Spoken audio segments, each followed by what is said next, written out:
Hi, I'm Quentin Stainhouse, and I'm part of the Legal Innovation and Technology Lab at Suffolk University Law School here in Boston. And I'm David Colarusso. Today we're going to tell you about document assembly line. At the beginning of the pandemic, the courts were closed in Massachusetts, and a call went out from the Supreme Judicial Court to ask for how the community could help. This is that story.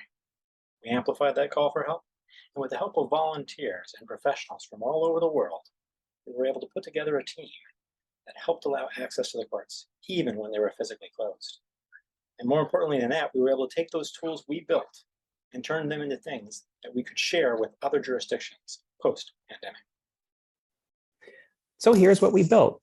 We took about 30 key forms from around the state, the things that were emergencies that the court needed people to be able to still file during the COVID crisis, and that didn't exist in a digital form before that time.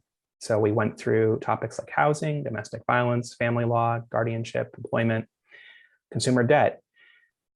And we made it as simple as we could for people to get that form to the court. So they would choose a category, fill out the information on a smartphone or on a desktop computer, and then submit it right to the court. Let me show you how one of those forms works. I'm going to look at our domestic violence form, the 209A restraining order form. As you can see, there are a lot of questions on an interview like this. So we did all this in Massachusetts with the help of hundreds of volunteers from around the world. And the really exciting thing is that over the last year and a half, we've been able to replicate that project around the country. So we have 10 states working with us in some way to help use the tools that we built to make our forms in Massachusetts quick and easy to automate and to take that work back to their home states. Since the beginning of this project, over 20,000 forms have been downloaded in Massachusetts. And in at least one case, we know someone was able to stay in their home using our tool to stop a physical eviction in process by following a stay from our tool.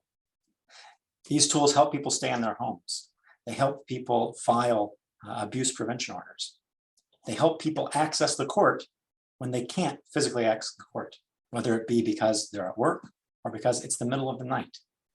This is the world post-pandemic using tools to help us bridge that justice gap.